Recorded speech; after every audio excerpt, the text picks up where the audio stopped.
Alors bonsoir tout le monde et bienvenue à l'émission. D'abord parlons un peu des dossiers qui ont attiré notre attention cette semaine.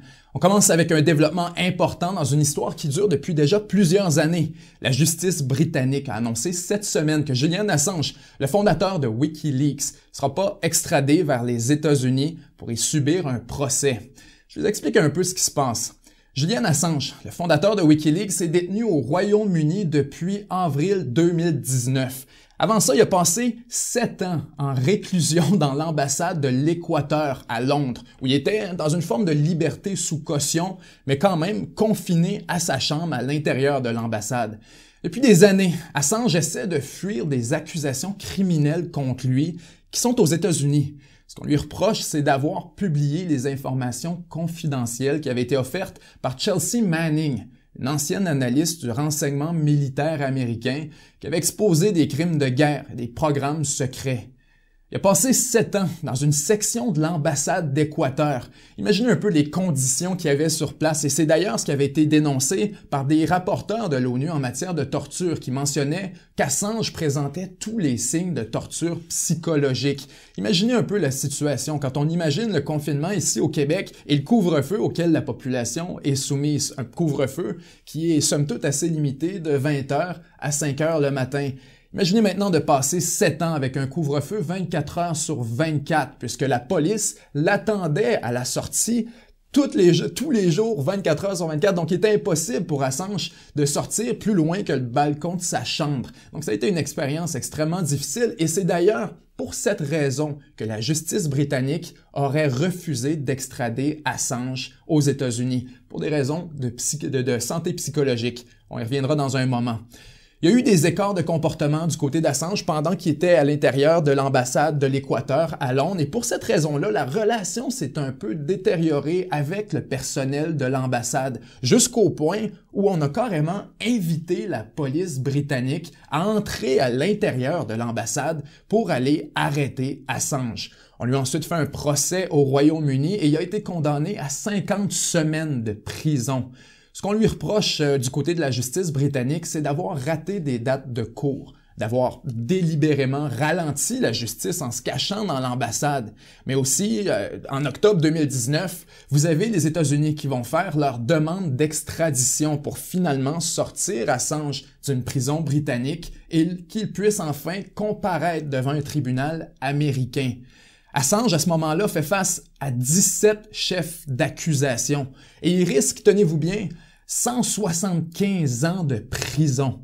On l'accuse d'espionnage, de piratage informatique, mais aussi plus spécifiquement, on l'accuse d'avoir diffusé à partir de 2010 des centaines de milliers de documents militaires, diplomatiques, confidentiels des États-Unis.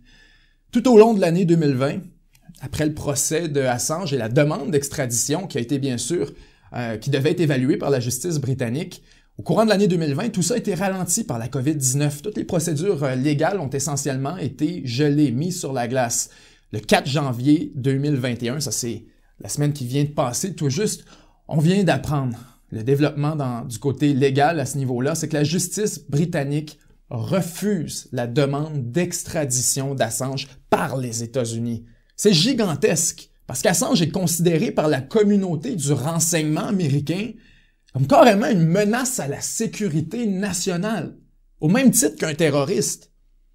La juge britannique considère que les conditions de détention de Assange aux États-Unis seraient tellement sévères que sa santé mentale, qui est déjà fragile, on l'a mentionné, se détériorerait.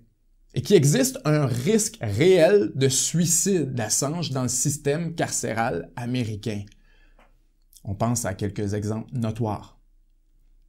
C'est donc une victoire pour Assange à ce moment-là.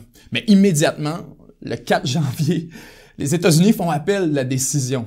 Puis Assange, lui, demande sa remise en liberté. Il dit, écoutez, si vous êtes pour me refuser de m'extrader et que je suis donc libre des accusations qui pèsent contre moi aux États-Unis ou que la police britannique ne m'arrêtera pas, je devrais avoir le droit d'être mis en liberté. Et c'est un peu là qu'on en est.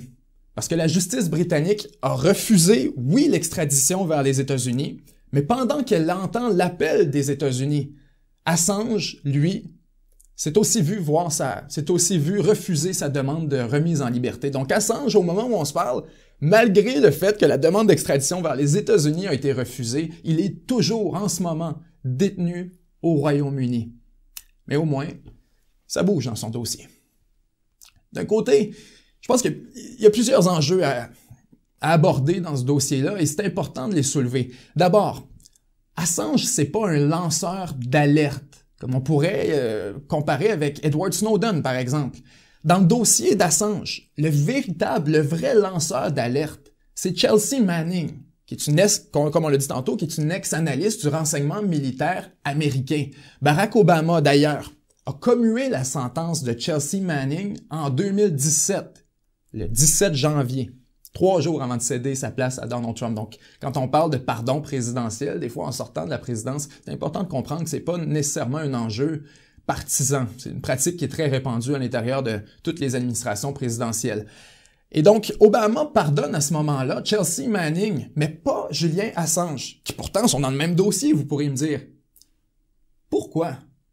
Pourquoi Obama n'a pas pardonné Assange en même temps? Et là, on pourrait évoquer plusieurs raisons, mais il y en a une qui ressort en particulier, à mon avis. C'était personnel.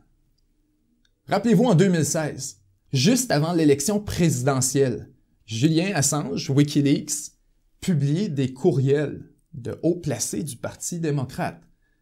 C'est la fameuse October Surprise de Donald Trump.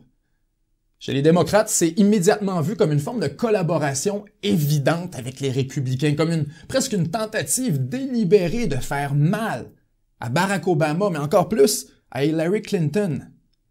Obama voit son legs politique s'effondrer devant ses yeux le soir de l'élection quand les républicains prennent le contrôle de Washington. Et presque tout de suite, les démocrates accusent Donald Trump et sa campagne d'être dans le coup. On dit que c'est arrangé avec le gars des vues, c'est arrangé avec la Russie, qui aurait fourni les informations à Wikileaks et à Assange, et qui aurait donc collaboré avec la campagne Trump pour sortir ensuite ces informations. C'est le cœur de l'enquête de la Russie et les allégations qui ont été formulées par les démocrates pendant l'administration de Donald Trump. C'est eux, apparemment, c'est la Russie, c'est eux qui auraient hacké pour aller chercher les courriels avant de les remettre à Wikileaks. Wikileaks, ce serait juste un front pour la Russie. Pour Obama, à ce moment-là, il devient absolument hors de question de pardonner Assange. Arrive ensuite Donald Trump, 2016, ou plutôt début 2017, duquel on aurait clairement pu attendre un pardon.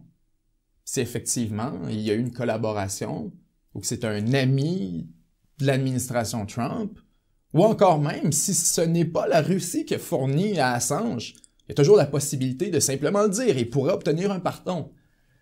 Mais c'est pas si simple que ça. Rappelez-vous, Trump est accusé à ce moment-là d'être chumé avec Assange. Donc le pardonner pendant son mandat, ça aurait été politiquement toxique, il pouvait pas le faire. Du moins pas tant qu'une grosse partie de Washington était persuadée que c'est la Russie qui a nourri Assange en information. Ça ferait juste encourager le narratif que Trump serait dans le lit de la Russie.